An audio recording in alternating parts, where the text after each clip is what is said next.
only asked for one thing on my wedding day, one dance to honor my father who never got the chance to walk me down the aisle. But my future mother-in-law secretly cancelled it because she said it would make people uncomfortable. My husband stayed silent, until the truth changed everything. The first time I realized my wedding wasn't really about me, I was standing in a tiny flower shop holding my father's favorite song in my hands. Not on a phone. Not on a music player. Just on a small piece of paper where I had written its title in blue ink. Forever Starts at Home. It wasn't a famous song. My dad used to sing it while washing our old pickup truck every Saturday morning. His voice wasn't perfect, but I loved every word because he always smiled at me while singing. When I was little, he would bow at the end of the song and say, "One day, Miss Avery, this will be our father-daughter dance." I always laughed. "I'll probably step on your feet."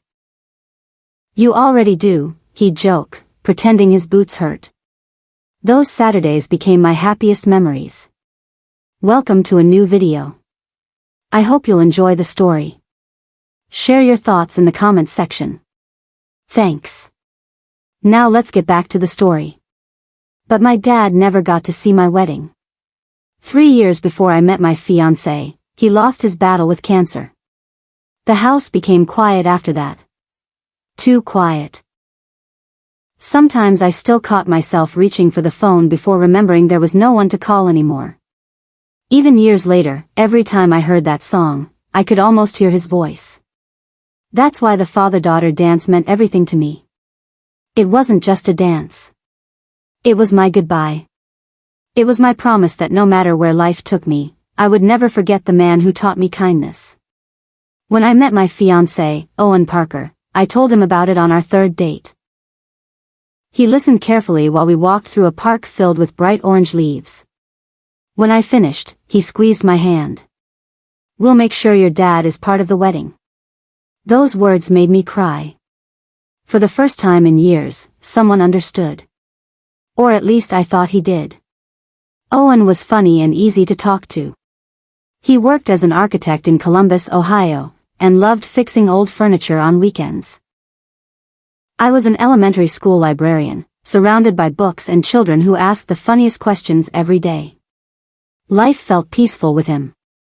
When he proposed beside a small lake one spring evening, I said yes before he even finished asking. For months, planning the wedding felt exciting. We picked flowers together.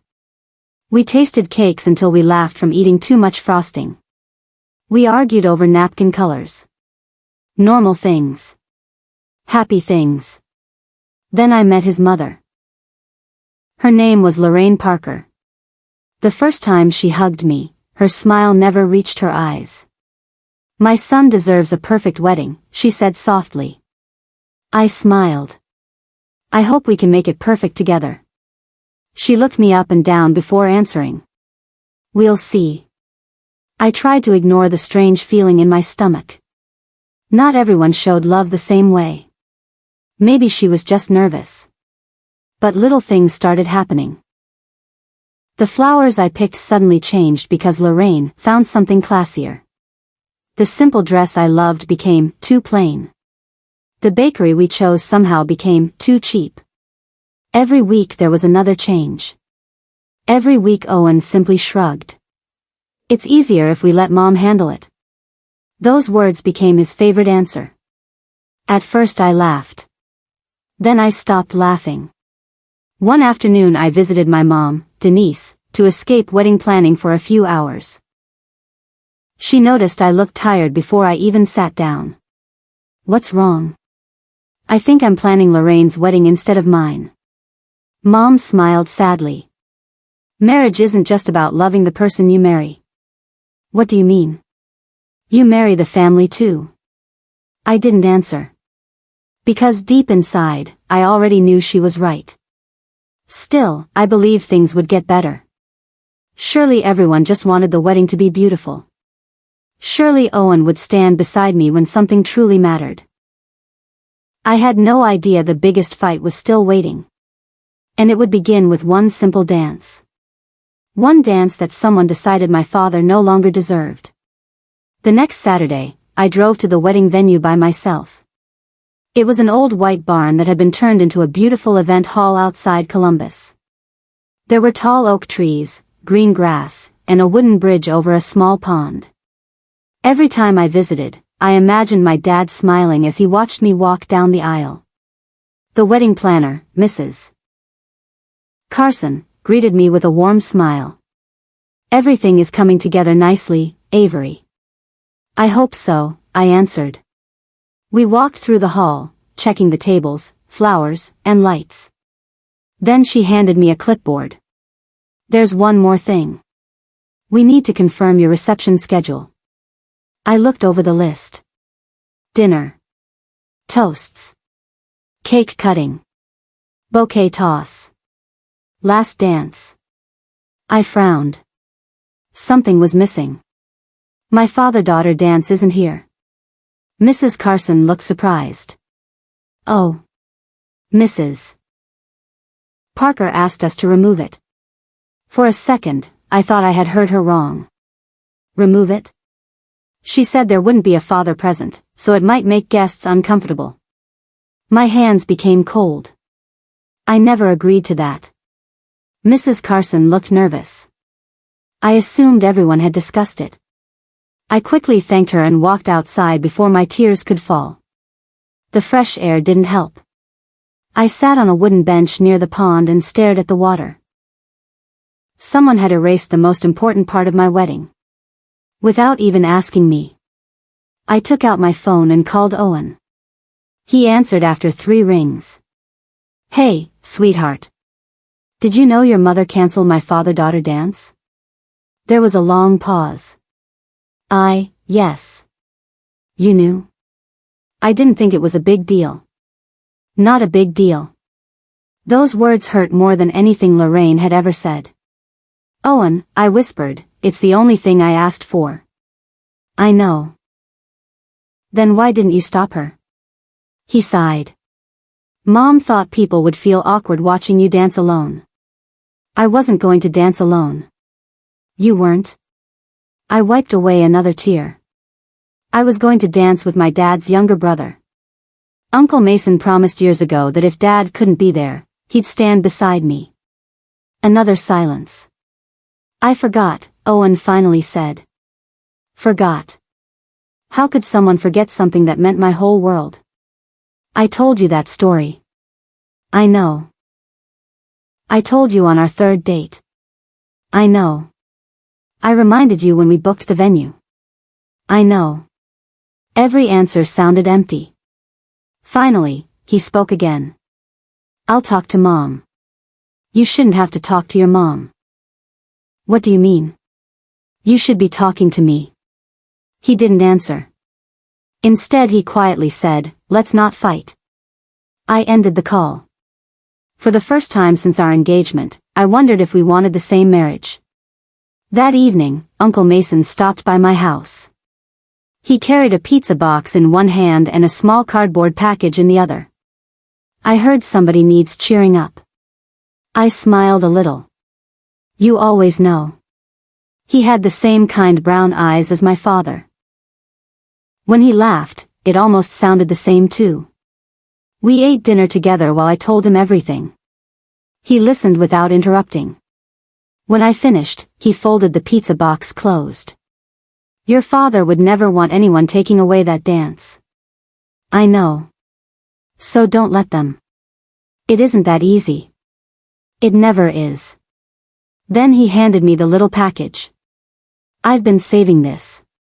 Inside was an old silver pocket watch. It wasn't shiny anymore. The edges were scratched from years of use. I opened it carefully. Inside was a tiny picture. Me. Sitting on Dad's shoulders at the county fair when I was 6 years old. My eyes filled with tears. "He carried this every day," Uncle Mason said softly. "He did?" He said it reminded him why he worked so hard. I gently held the watch against my heart. "I thought it was lost." "He wanted you to have it on your wedding day." I couldn't speak.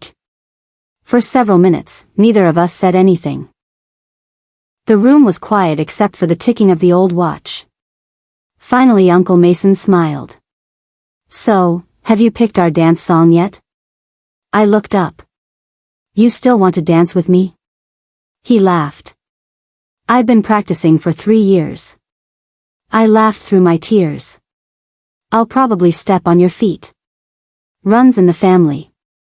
For the first time that day, I truly smiled. But across town, someone else was making plans. Lorraine wasn't finished changing my wedding. She had already decided that canceling the dance wasn't enough. Soon, she would try to erase my father from the wedding completely. On Monday afternoon, I stopped by the florist to check on the wedding flowers. The shop smelled like fresh roses and lilies. Buckets of colorful flowers filled every corner, and soft music played through little speakers on the wall. For a few minutes, I forgot all about the problems waiting for me. Then the owner, Mrs. Ellis, looked at me with surprise. Oh. I'm glad you're here. Why? I wanted to make sure your changes were correct. What changes? She picked up a folder from the counter. The white roses were canceled yesterday. I blinked. Canceled? Yes. The order was changed to large red roses and gold ribbons. My heart sank. I didn't ask for that. Mrs. Ellis frowned. The woman said she was your future mother-in-law. Of course she had. I closed my eyes for a second before taking a deep breath. I'm sorry. Can we change everything back? Mrs. Ellis smiled kindly. Of course. I thought the first design suited you much better. As she fixed the paperwork, I couldn't stop thinking about one question. How many other things had Lorraine changed without telling me? That evening, I drove straight to Owen's apartment. When he opened the door, he smiled like nothing was wrong. Hey. We need to talk. His smile faded. He stepped aside, and I walked in. The apartment was quiet except for an old fan spinning in the corner. I held up the florist's receipt. Your mother changed my flowers. He rubbed the back of his neck. I didn't know. She also removed my dance. I know. And she changed the seating chart. I heard. And she called the bakery. I think so. I stared at him. Owen, do you hear yourself? What? You keep saying you know. He looked confused. So why aren't you stopping it? He sat down on the couch. You know how Mom is. No. He looked surprised. I don't know how she is because every time she hurts me, you ask me to understand her. He stayed silent. I walked closer. I've tried to be kind. You have. I've tried to include her. I know. I've smiled even when she criticized everything I picked. I know. But who is standing up for me? The room became very quiet. Finally, he whispered, I don't like conflict.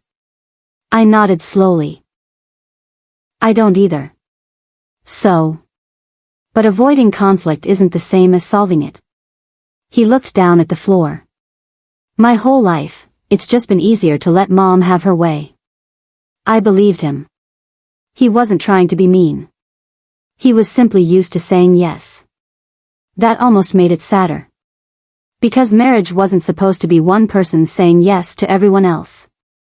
It was supposed to be two people standing together. I left without yelling. Without slamming the door. Without another word. Outside, the cool evening air filled my lungs. For the first time, I wondered if love was enough. The next morning, my mom invited me over for breakfast. She had already made pancakes before I arrived. She knew pancakes always made bad days feel a little smaller. After breakfast, she opened an old wooden box. I've been saving these. Inside were dozens of photographs. My dad teaching me to ride a bicycle. My dad helping me build a snowman. My dad wearing a paper crown at one of my birthday parties because I said every king needed one. We laughed together as we looked through them. Then Mom pulled out one final picture. It showed my dad wearing his favorite navy blue suit. "The one he planned to wear at your wedding," she said softly. I touched the photo. He really picked it? He bought it years before he became sick. My eyes filled with tears again. He believed he'd see this day. Mom reached across the table and squeezed my hand. "Your father never cared about fancy flowers or expensive decorations." "I know. He only cared that you felt loved." I nodded. "And if someone is taking away the things that remind you of him," she continued, "they're also taking away part of your happiness." Her words stayed with me all day. That evening, Uncle Mason called. "I've got good news." "What is it?" "I found something in your dad's old garage." "What?" "You'll have to see it yourself." The next afternoon, I drove to his house. Waiting inside the garage was an old wooden record player. It was dusty but still beautiful. Uncle Mason smiled proudly. "I finally got it working." He gently placed a record onto it. The needle touched the vinyl. A few soft crackles filled the room. Then the music began. "Forever Starts at Home." Not a recording from the internet. Not a new version. It was the same old record my father used to play every Saturday morning while singing along. I closed my eyes. For just a moment, it felt like Dad was standing right beside me again. Neither Uncle Mason nor I noticed the figure standing outside the open garage door. Lorraine Parker had come looking for me. And she had heard every single note. The music stopped. For a few seconds, no one spoke. I opened my eyes and saw Lorraine Parker standing just outside the garage. She wore a bright blue jacket and held her car keys tightly in one hand. Her face was stiff, like she had bitten into something sour. "I've been calling you," she said. I looked at my phone.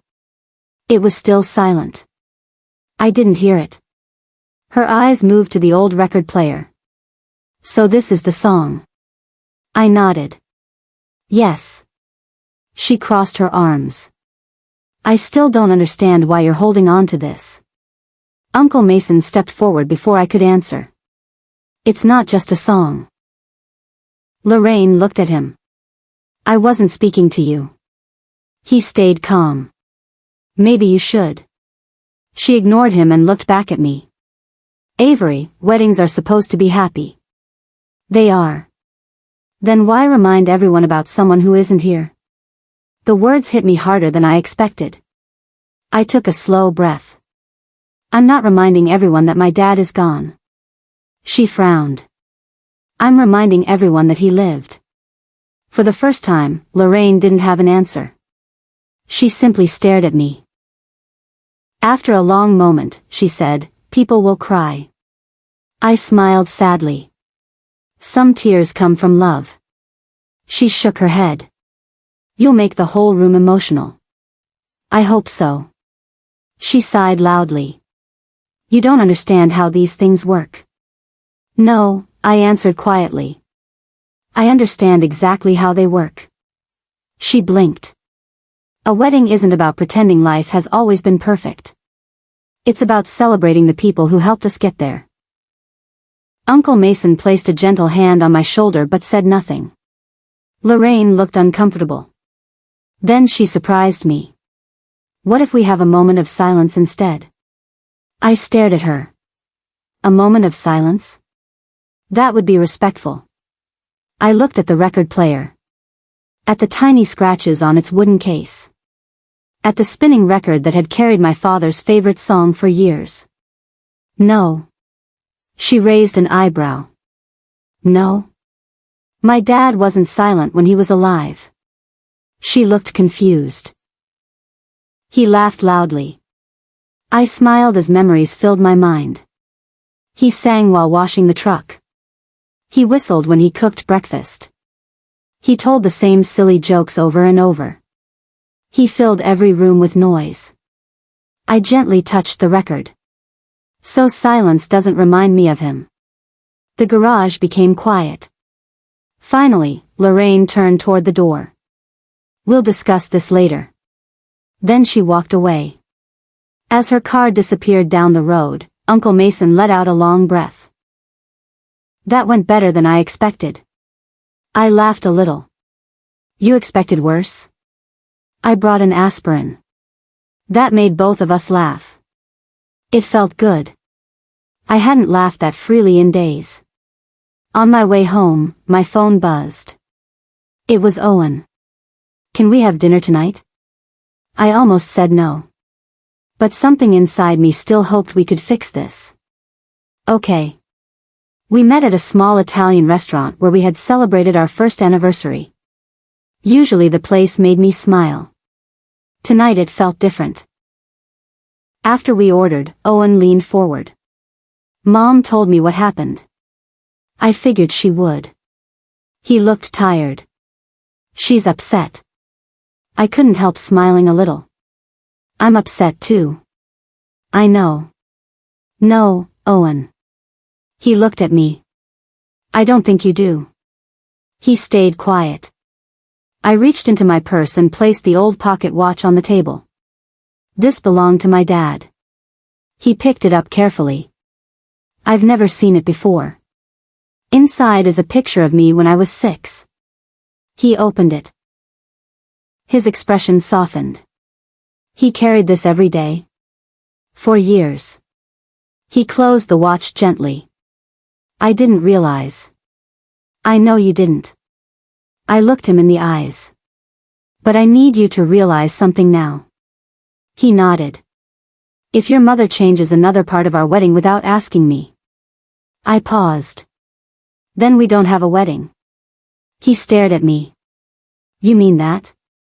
"I do." The words scared me. But they were true. I loved Owen. I wanted to marry him. But I couldn't marry someone who let everyone else decide what mattered to me. He slowly reached across the table and took my hand. "I'll fix this." I wanted to believe him. More than anything. When dinner ended, he hugged me tightly before we went home. For the first time in weeks, I felt a tiny bit of hope. The next afternoon, my phone rang. It was Mrs. Carson, the wedding planner. Her voice sounded nervous.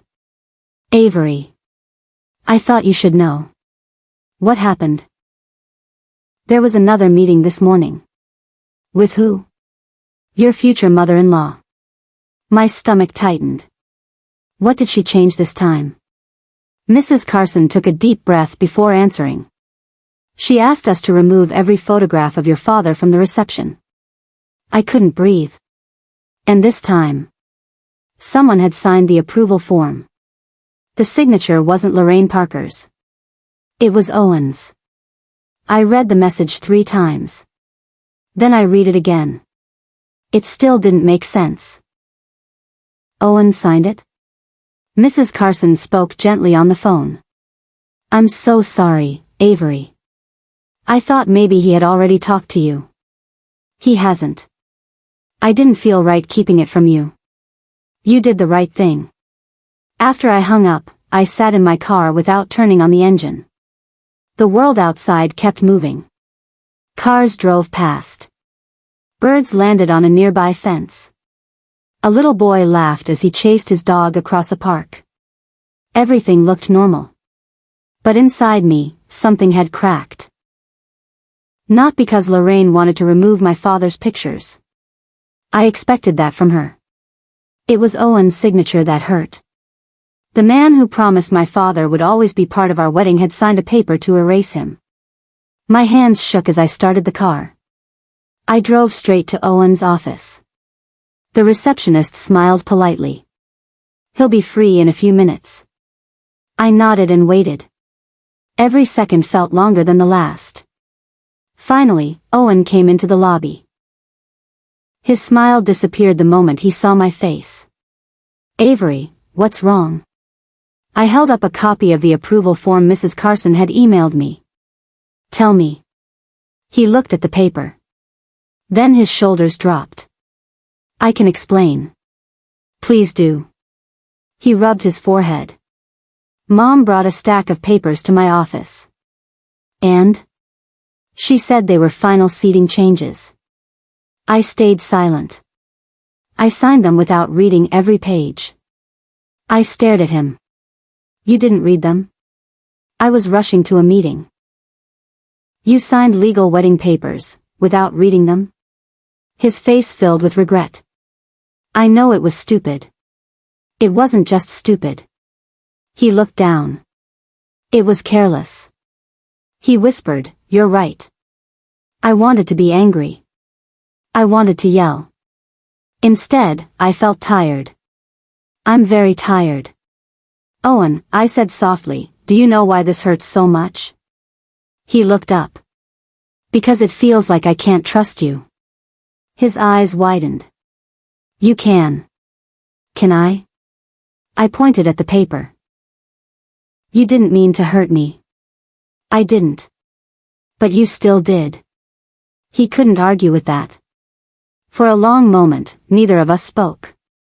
Finally, he said, "Come with me." He led me into his office. From the bottom drawer of his desk, he pulled out a small wooden box. I bought this months ago. Inside was a silver locket shaped like a tiny heart. I opened it. One side held a picture of us. The other side was empty. I wanted you to put your dad's picture here. I looked at him. I ordered it after you told me about your father. Tears filled my eyes. You remembered? I remembered everything. I closed the locket.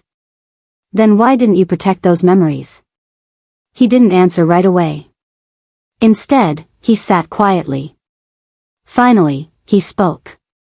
I've spent my whole life trying not to disappoint my mother. He swallowed hard. I never realized how often I disappointed everyone else. His voice sounded different. Not defensive.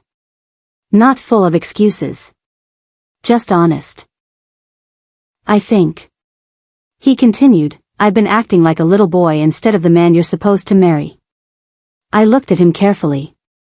I don't need a perfect husband. I know. I need one who stands beside me. He nodded slowly. I understand. For the first time, I believed he actually did. That evening, Owen called his mother. He asked if I could come too. We met at Lorraine's house. The living room looked perfect, just like everything else she owned. Every pillow sat exactly where it belonged. Every picture frame was perfectly straight. Lorraine smiled as we walked in. I wasn't expecting company. Owen didn't sit down. Mom, we need to talk. She looked surprised. What about? The wedding. She folded her hands. What about it? You've been making changes without Avery's permission. I was helping. No. His voice stayed calm. You weren't. She blinked. I was making the wedding better. You were making it yours. The room became silent. I had never seen Owen speak to his mother like this. She looked almost shocked. I've always helped you. I know. And you've always listened. I know. So why is today different? Owen reached into his pocket. He placed the approval form on the coffee table. I signed this without reading it. Lorraine smiled slightly. Exactly. I made a mistake. Her smile disappeared. And I'm fixing it. She stared at him. What are you saying? I'm putting every photograph of Avery's father back. Lorraine stood up. I won't allow that. For the first time in his life, Owen looked directly into his mother's eyes. You don't have to allow it. The room became so quiet that I could hear the old grandfather clock ticking in the hallway. Lorraine slowly realized something she had never imagined. She was no longer speaking to the little boy she could control. But she wasn't ready to give up. She smiled politely. And quietly reached for an envelope that had been hidden beneath a magazine on the table. Inside it was a secret that could destroy our wedding before it even began. Lorraine slowly picked up the envelope and held it against her chest. Her face looked calm again, but I had learned something about her over the past few months. Whenever she looked the calmest, she was usually planning something. "I didn't want to do this," she said. Owen crossed his arms. "Do what?" She pulled a folded sheet of paper from the envelope and placed it on the coffee table. "If the wedding is going to become a memorial instead of a celebration, perhaps we should make a few changes." I looked down at the paper. At the top, in large letters, it read, "Wedding reception schedule, revised." I quickly scanned the page. The first dance had been changed. The speeches had been changed. Even the order of the evening was different. Then my eyes stopped. My heart sank. The father-daughter dance was gone again. In its place was something new. Mother-son tribute dance. 10 minutes long. I looked at Lorraine.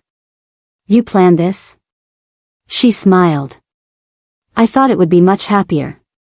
Owen looked at the paper only for a second before folding it in half. "No." Lorraine blinked. "What do you mean, no?" "I mean no." She laughed softly. "You haven't even thought about it." "I don't need to. It's a beautiful idea. Not if it replaces Avery's dance." "It doesn't replace anything." "It literally does." For a moment, neither of them spoke. Then Lorraine's voice became colder. "You've changed." Owen answered quietly. "No. I've always loved Avery." He reached for my hand. "I've just finally started protecting her." Those words made my eyes fill with tears.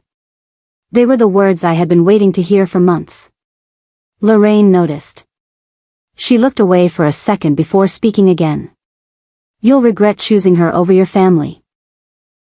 Owen gently squeezed my hand. "I am choosing my family." She frowned. "What?" He smiled at me. "My wife." The room fell completely silent. Even the old grandfather clock seemed louder than before. Tick. Tick. Tick. Lorraine stared at her son as if she didn't recognize him anymore. Finally she whispered, "She's turning you against me." I shook my head. "No." She looked at me sharply.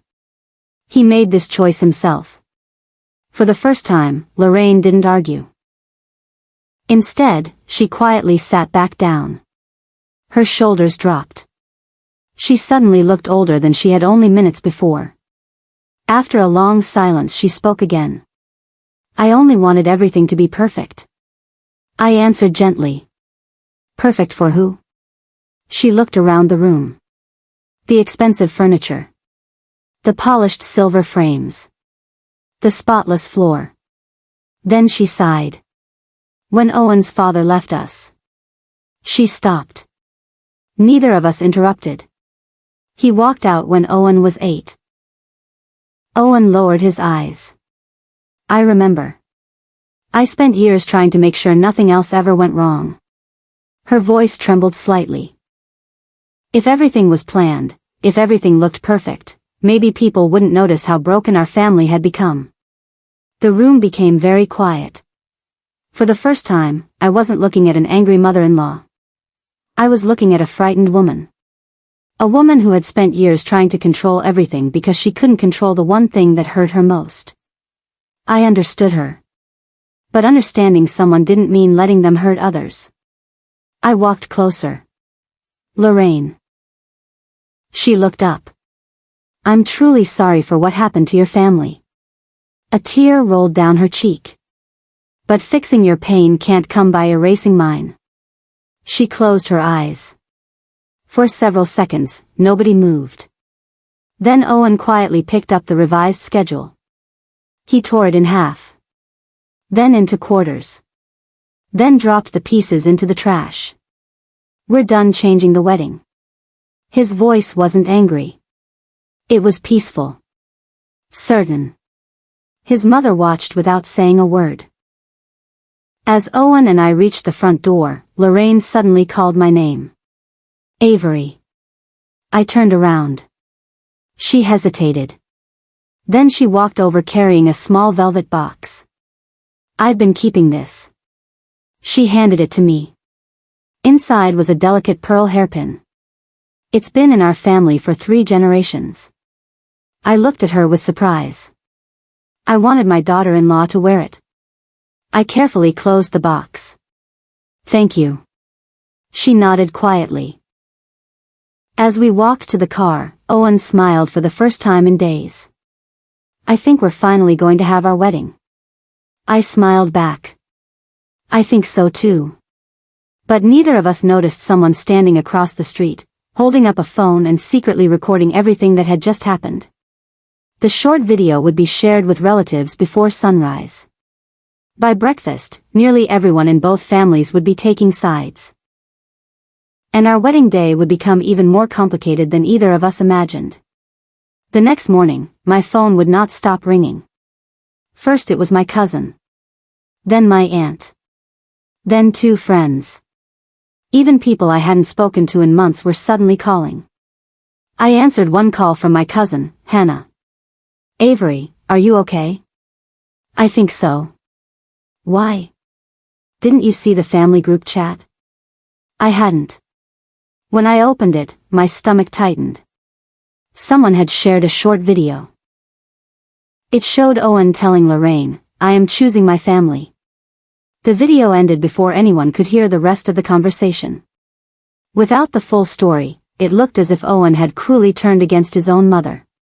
The comments below the video were already pouring in. How could he treat his mother like that? That poor woman. The bride must be controlling him. Maybe the wedding should be cancelled. I felt my chest grow heavy. One short video had changed everything. People who weren't even there believed they knew the truth.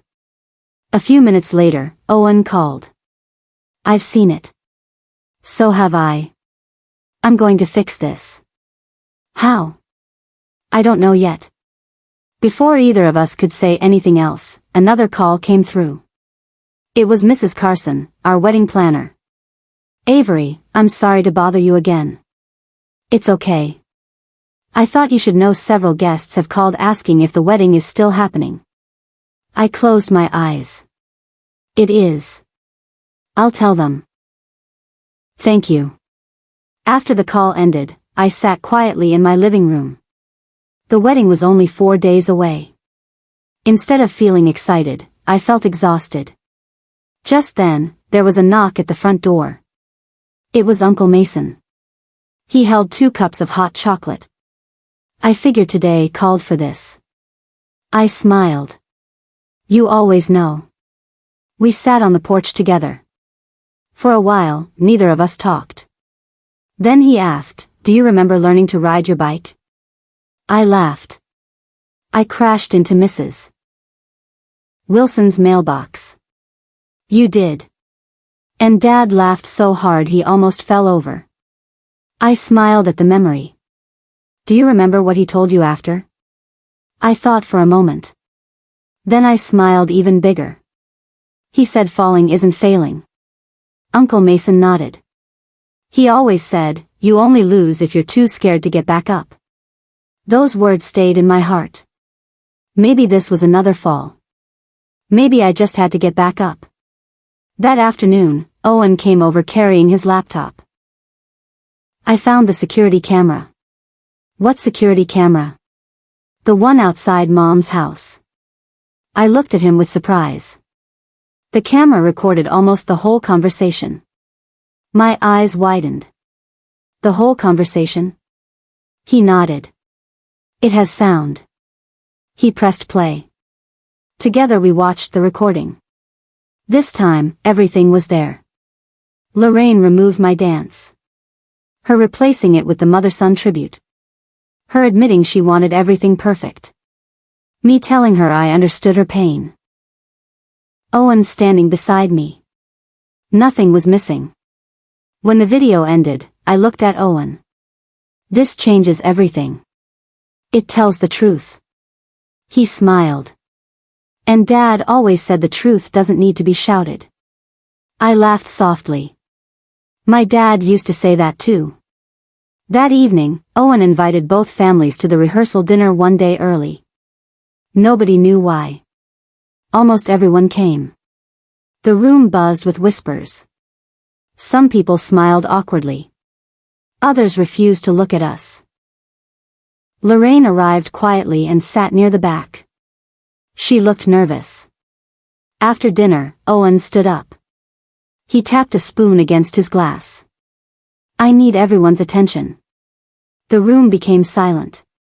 He connected his laptop to a large screen. I know many of you have seen a short video. Several people nodded. But today I'd like you to see what really happened. He pressed play. No one spoke during the recording. By the time it ended, the room felt completely different. Several relatives wiped away tears. Others looked embarrassed. My aunt quietly whispered, "We judged too quickly." One by one, people walked over to us. "I'm sorry. I misunderstood. We shouldn't have believed one short clip." Even Lorraine stood up. She looked around the room. Then she faced everyone. "I owe Avery an apology." Every head turned toward her. She took a deep breath.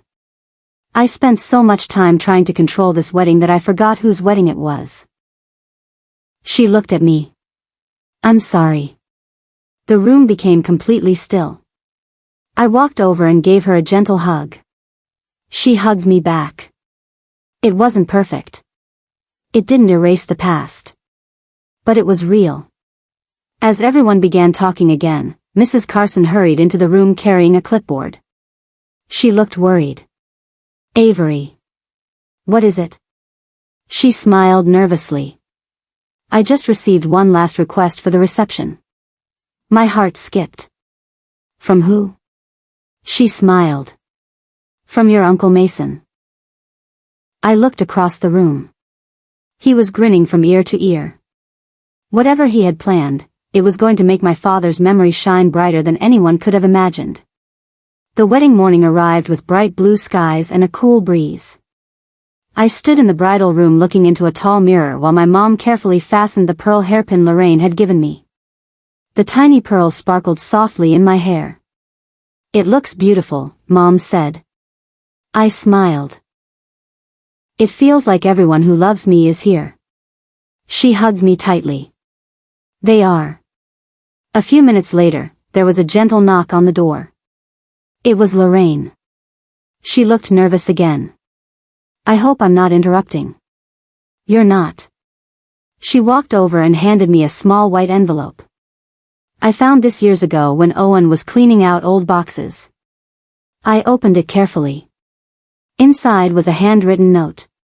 Not from her. Not from Owen. From my father. My hands trembled. The note was dated almost 4 years before he passed away. It read, "If you're reading this on Avery's wedding day, then I couldn't be there in person. Don't waste today wishing I was standing beside you. Smile. Laugh. Dance. The greatest gift a father can receive is knowing his daughter is happy. So don't spend today looking back. Keep walking forward. I'll be cheering every step you take." By the time I finished reading, tears filled my eyes. Mom gently wiped one away. "Your dad still knows exactly what to say."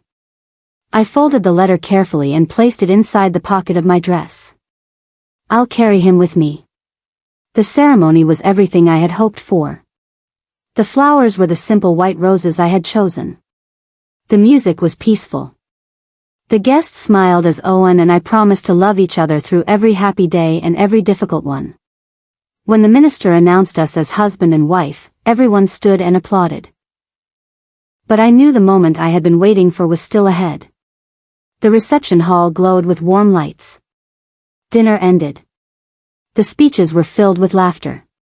Then Mrs. Carson stepped onto the small stage. "Ladies and gentlemen," she announced, "our next dance is dedicated to a father whose love still fills this room." The lights became softer. The first gentle notes of Forever Starts at Home floated through the speakers. The room became completely quiet. Uncle Mason walked toward me wearing my father's old navy blue suit. The very suit Dad had bought years before my wedding. For 1 second, my heart almost stopped. He smiled the same warm smile I had seen my whole childhood. "May I have this dance?" I placed my hand in his. "I thought you'd never ask." As we began to dance, no one spoke. I closed my eyes for just a moment. I could almost hear my father laughing. Almost hear him counting the dance steps the way he always promised he would. "I'll probably step on your feet," I whispered. Uncle Mason chuckled. "Runs in the family." The guests laughed gently. Even through my tears, I smiled. Halfway through the song, Uncle Mason quietly reached into his pocket. He placed my father's silver pocket watch into my hand. "It belongs with you now." I held it tightly as we finished the dance. When the music ended, the room stood in complete silence for one heartbeat. Then everyone rose to their feet. The applause seemed to go on forever. I looked around the room. My mother was crying happy tears. Several relatives wiped their eyes. Even the photographers had lowered their cameras for a moment.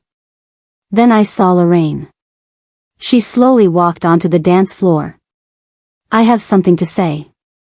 The room became quiet again. She turned toward me. "When Avery first joined our family, I thought a perfect wedding meant perfect decorations, perfect timing, and perfect plans." She smiled sadly. "I was wrong." She looked around the room. "Perfection isn't what people remember." She pointed toward the pocket watch in my hand. "They remember love." Then she faced everyone. "I almost took away the most beautiful moment of this wedding because I forgot that love is stronger than control." She looked directly at me. "Thank you for showing me that." Without thinking, I hugged her. This time, the hug felt different. It wasn't forced. It wasn't awkward. It felt like two people finally understanding each other. Later that evening, Owen and I stepped outside beneath a sky full of stars. The music from the reception drifted softly through the open doors. He slipped his hand into mine. "I almost lost all of this." I nodded. "But you didn't. Because you gave me a chance to grow." I smiled. "And because you chose to." He looked up at the stars. "I think your dad would be proud." I opened the pocket watch one last time. The tiny picture of 6-year-old me smiled back. For the first time since losing my father, I realized something important. Love doesn't disappear when someone is gone. It lives in songs. It lives in memories. It lives in the courage to stand up for the people who matter most. And sometimes, the most important dance isn't about who is standing beside you. It's about the love that never stops walking with you. Before you go, I want to ask you something. If you were Avery, after discovering that your future mother-in-law secretly canceled the father-daughter dance that meant everything to you, would you have stayed calm, protected your father's memory, and let the truth come out? Or would you have confronted her the moment you learned she had taken that special moment away? And if you were Owen, at what point should he have stood up for Avery? When his mother first started changing the wedding plans, when she canceled the dance, or the moment he realized his silence was hurting the woman he loved? Share your thoughts in the comments. I always enjoy reading what you think. If you enjoyed this story, please like this video and subscribe for more emotional family dramas, unforgettable wedding stories, heartbreaking betrayals, and inspiring journeys where love, truth, and courage overcome every obstacle. Thank you so much for watching. And remember, the people we love may not always be able to stand beside us, but the love they gave us never stops dancing in our hearts. The end.